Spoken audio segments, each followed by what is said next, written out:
Hello and welcome once again to Real Talk. My name's Jake. And I'm Aaron. And today we're going to be reviewing a documentary about the video game Donkey Kong.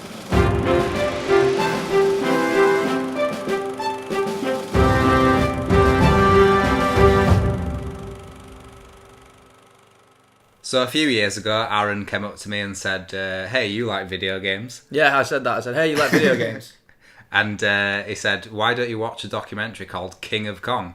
And I watched it and I thought it was absolutely sensational. Yeah, I'd say sensational. Yeah. Is a fair description of what is one of my favourite documentaries I have ever seen. And whether I liked video games or not, I do genuinely believe it is an exceptional documentary.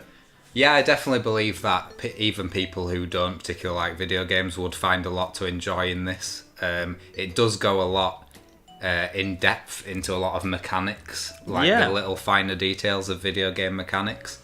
But in a way that is really just very honest and very much like, I don't feel like it goes into detail. It's not about how it was made, it's about, we are talking about the finest details of how hard a video game can be. The documentary makes it makes the viewer acutely aware of just how much effort, dexterity, intelligence, like critical thinking, how much goes into playing Donkey Kong specifically. And I think that translates to any viewer. Anyone watching that can think, whoa, this looks fucking mental. Those games challenge eye-hand coordination, mind-body coordination, fast reaction time, and comprehensive thinking on a level that modern games don't. Memorization and pattern recognition is key. Because for you to get a single point further in an old game from the early 80s meant a tremendous increase of skill. If you do not know the next pattern coming up in a Tron light cycle event, you will lose your life. The main reason I say that this documentary is sensational is that on some level it always felt to me like this was a film rather than a documentary. Yeah. Like there are characters in the film. There's a villain. There's like henchmen. Yeah, there are. There's definitely goons. Henchmen. Yeah, literal goons of the King of Kong centres around video gaming legend Billy Mitchell, who burst onto the scene in the 80s and recorded the highest ever Donkey Kong score. His record has stood since the 80s, and it was thought that no one could really ever get near it. Like, it's just, that's the record, and that's what it is. Until along comes Steve Wiebe.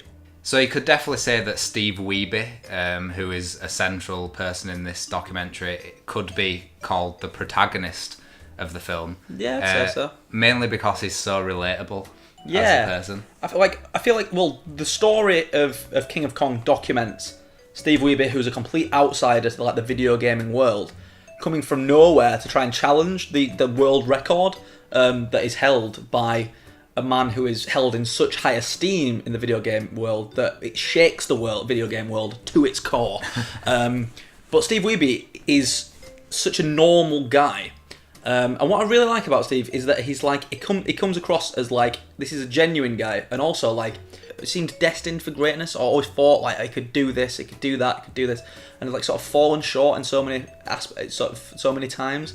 And it's like, there's none of us are immune from failure. Mm-hmm. So it's sort of like, it's such an encouraging story to see someone who has like sort of failed in quite a few different areas, sort of take on something that he should have had no right to do, and then like sort of take it as far as he does. And it makes it even more endearing when there's so much pushback from the people who are on the inside of the gaming industry. On the other side of Steve Wiebe, we have Billy Mitchell.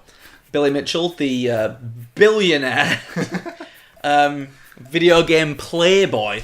Basically Bruce Wayne, I would say, is how he sort of comes across. The Bruce Wayne of the chicken magnate. Chicken magnate? Is a chicken magnate. Not a chicken magnet. What's a chicken magnate? A magnate is like, so a magnate is like someone who's like he's the newspaper magnate. Like that'd be like you know, Rupert Murdoch's like a media magnate sort of thing. Like okay, someone who's I've never heard that. Someone who's like sort of like some sort of like an industry leader. Yeah. Like someone who's like, you know, who's like a huge amassed giant wealth from a certain in a certain field. Sure. Is like a magnate. That's certainly how I describe them. And Billy Mitchell is the chicken magnate. Chicken wings, hot sauces. Since his days playing video games, he's since become incredibly successful. So what we have here is a man who's been a success at everything he's ever tried. And this is compared against the plucky underdog of Steve Wiebe, who has just sort of failed at everything he's ever really tried. In that, you have this perfect dichotomy where Billy Mitchell is this idol in the video game world, and Steve Wiebe is trying to challenge that conception of him by challenging the record, and it really like shakes things up for everyone there. I think the filmmakers knew very early on that they wanted to stress what we've just been talking about because of the way they have someone who's dedicated to following Steve Wiebe's story, and then they also have someone who's always with Billy Mitchell. Well, yeah. And it's kind of like sometimes that plays off really well because they're sometimes in completely different areas of the country, yet Billy Mitchell is phoning up his henchman and keeping tabs on him basically. So yeah. Absolutely, it's a hilarious cast of characters. The people who care so much about the video game world, the integrity of the records. If anything's been tampered with, it's seen as like an enormous faux pas. They're so fixated on the whole idea, the competitiveness of video games, and it just makes for like there's such an odd group of people.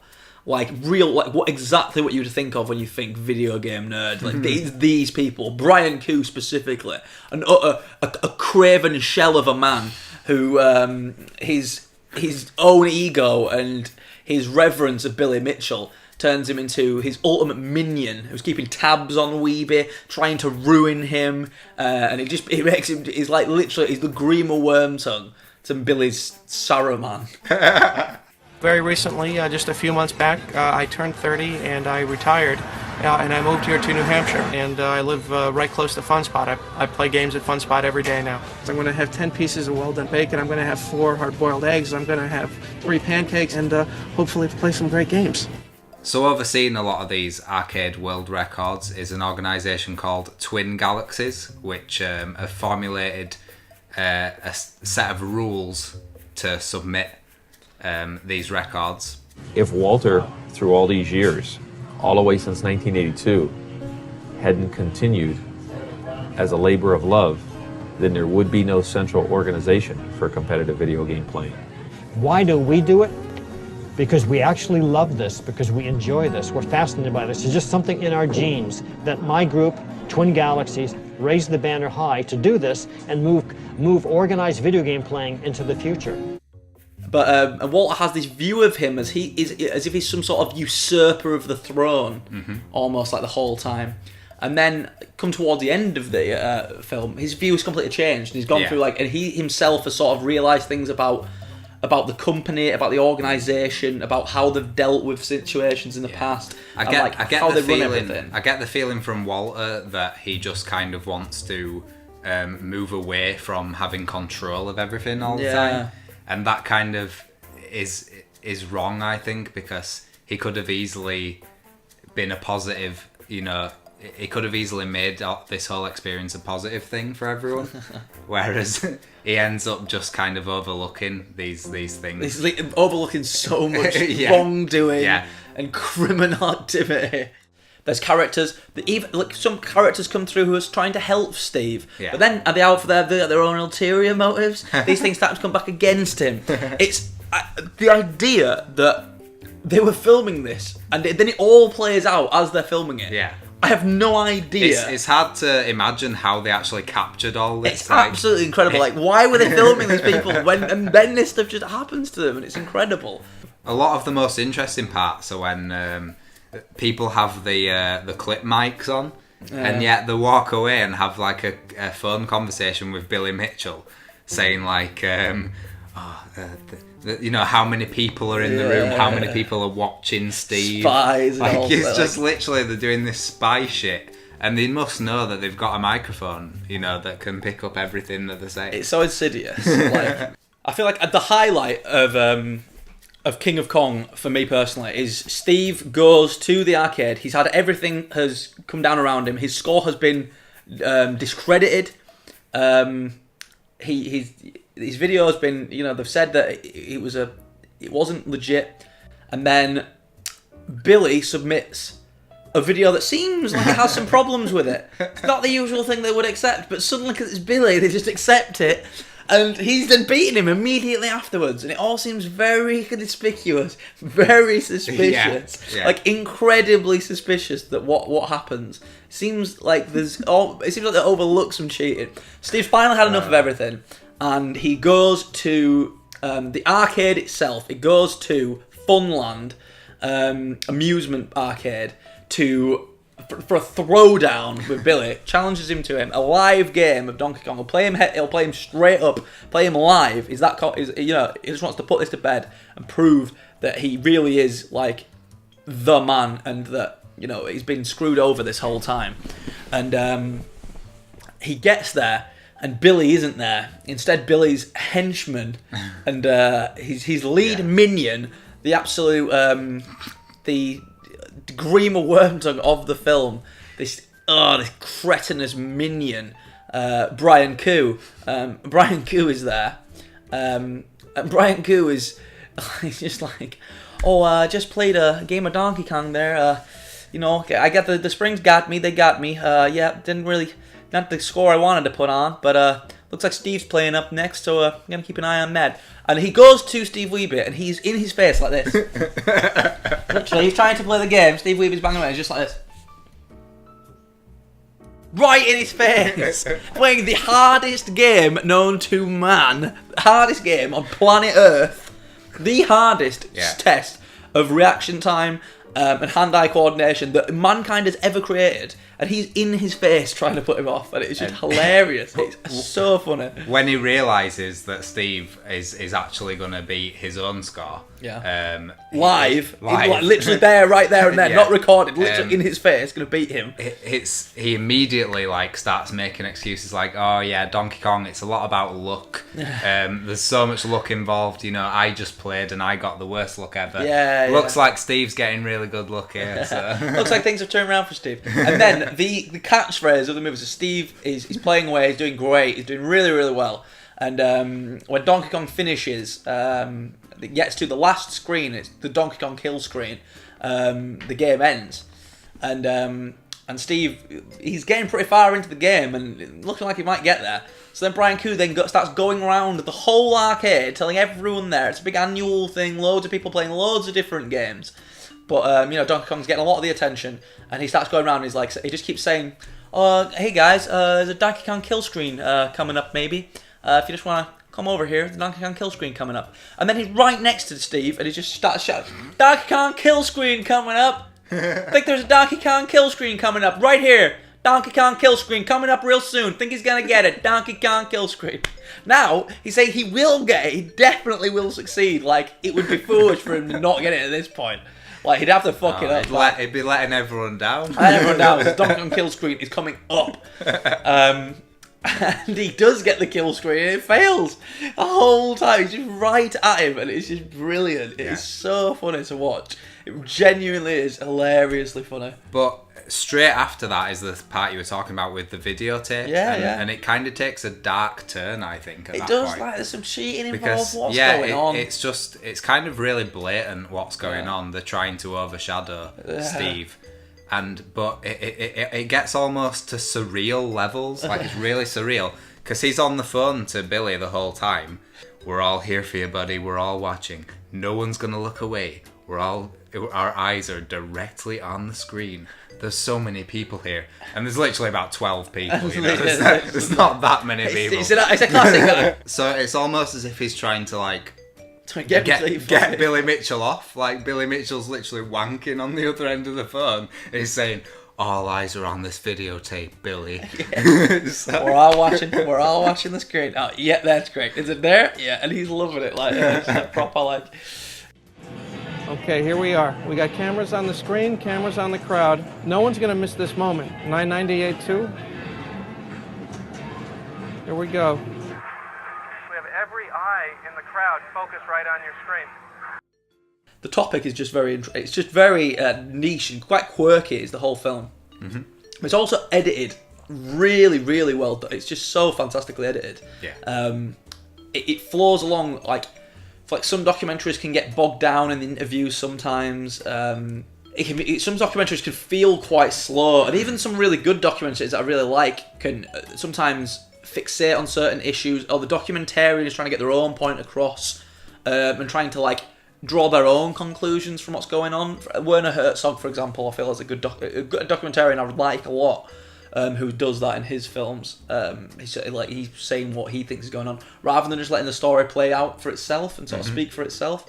Whereas this is exactly what I mean. Of course, it is edited in a certain way. It does craft the two characters. You know, it's certainly believable that things don't actually play out quite as corruptly and quite as black and white as they are portrayed in King of Kong, but. It's just sort of the whole documentary flows really well. Yeah, there's never any too long. There's never any real bits where it gets really boring. It nicely keeps you on your toes because in the very start you get a sense of where the film is going, and then it kind of switches it up. It's kind of always swapping.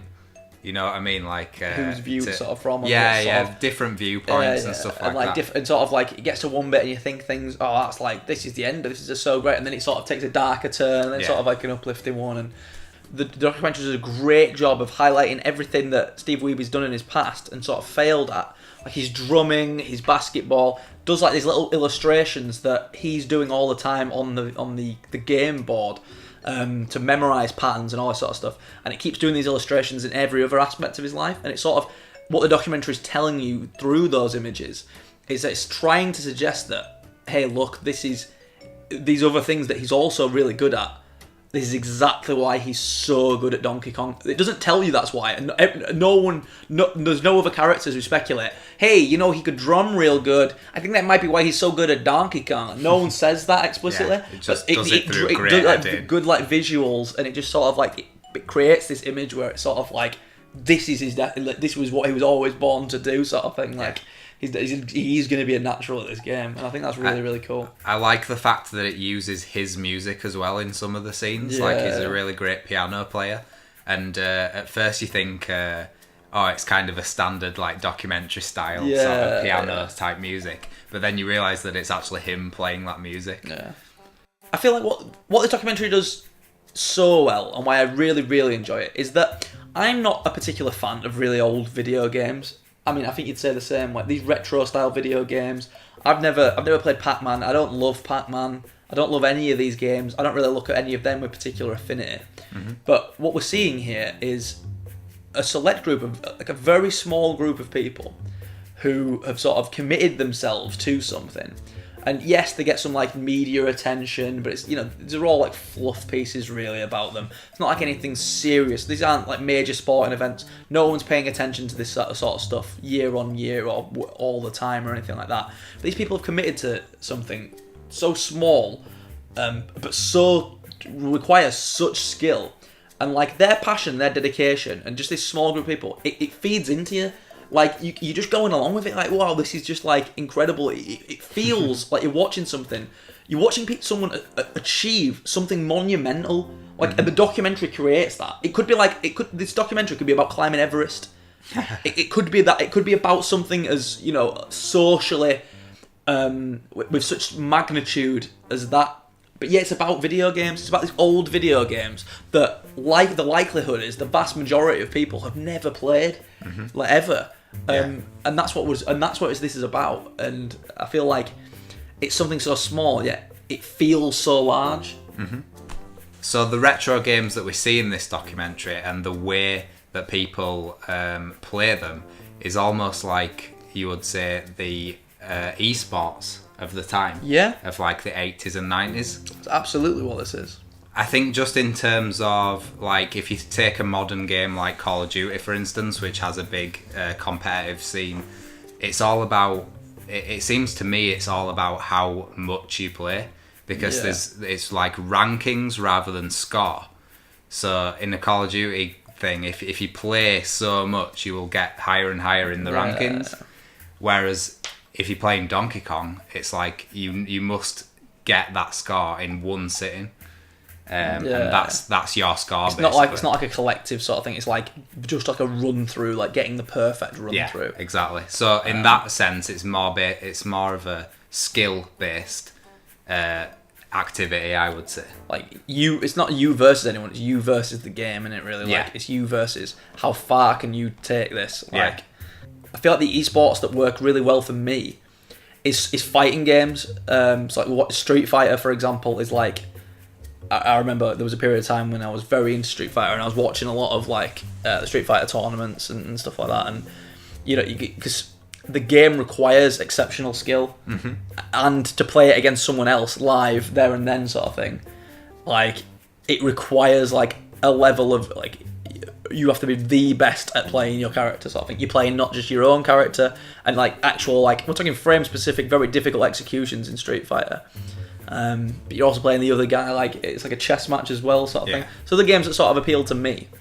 Obviously, watching someone play this live would be incredibly boring. Like watching someone play Donkey Kong live, would just fucking, I wouldn't know what was going on. I don't think there's any point in the entire documentary where someone actually sits with him and watches his entire playthrough. No, not really. Ever. Like, usually he's just in and about, like, usually he's just sat there on his own. So, and it's like, and that's sort of, you know, this isn't. Like, there's nothing. What's so good about this is even as esports sort of really take off, these retro games will not like really become like the same sort of level.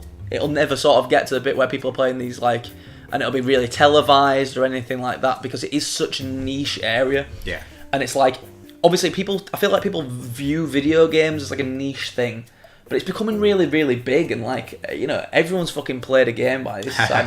like any, you know, certainly of our generation. It's just going to become more and more of a thing. So it's like, but this is truly niche. Like, talking about something really, really old school, like, and just so fucking difficult. Like, just. I mean, it's one thing to have played the games, which a lot of people will have done, but to be this good at it, and you know, to really know the intricacies of the game mechanics and how they work, just unbelievable. It's crazy, like, unbelievable, like dedication, observations. You know, we're not growing up in a day and age where, like, you could be playing a video game now, you get stuck, just go on YouTube, see a video, oh, that's how I get past that. Sweet. That's the best way of doing that. Or just skip it, as a lot of new Mario games allow you to skip levels just and like, stuff. Just skip that. You don't want to play, it's really tough. Yeah, it is tough, isn't it? Yeah. Don't play that. Do you just not want to play that bit? Yeah, I don't want to play that. Just what happens next? Like, it's a fucking Mario game, who gives a shit? What the fucking plot is, like... It's not got to do with anything, does it? Like, certainly, like, video games have changed to be this sort of easy. They've changed to be easier, and I think that's what attracts people to esports and like these games and online games and competitive versus each other games. Is that what's so good about this old school retro game is that there is no. It's not, you're not versus anyone. It's you versus the computer. Yeah. But it's so fucking difficult. It's so hard to get any fucking kind of score at all that it's like exactly it's like an enormous now, achievement. To get that kind of challenge, you would have to face another person. Exactly, which is why like it has to be against another individual, another human. We're competing against someone else, and the game is just the tools you've been given to play against each other. These are just the tools. You're now against each other.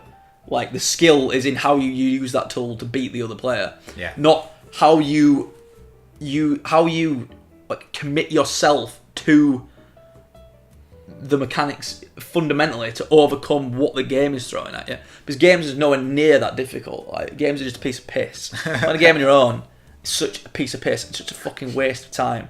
I find games incredibly frustrating these days, such as like a Fallout or a Skyrim or anything like that. I find that I enjoy them very early on, where my character has nothing, and I'm getting my ass kicked all the time, and it's tough. And then as soon as I'm in a position of power, it's just an absolute waste of my time. Because what am I playing it for, really? You know, like, if the game isn't challenging me on any sort of like I'm not thinking about it, I don't have to plan a fight, there's no planning going into it, there's no reactions going into it. What am I even playing? Like, you know, what am I doing? Like, what is a video game anymore? Like, is it just a movie? Is it just a story? And that's what it has become, like the art. And, you know, that's, as an art form, it's changed so much from what we're seeing here that it's just an incredible insight into a world that is inhabited by such few people and yet such interesting and fascinating individuals. Yeah. So if you enjoy biopics, if you enjoy getting into the nitty gritty of retro game mechanics, And who doesn't? and the difficulty, or if you just want to see a decent villain, Yeah, if you want Yeah. to see a If modern you wanna see- American villain. you know, this documentary I think has all bases covered. Yeah, doesn't it? basically, if you enjoy an underdog story, real challenges of humanity, feats of incredible stamina, intelligence, and technical abilities, and if you just love a fucking great film, King of Kong's for you.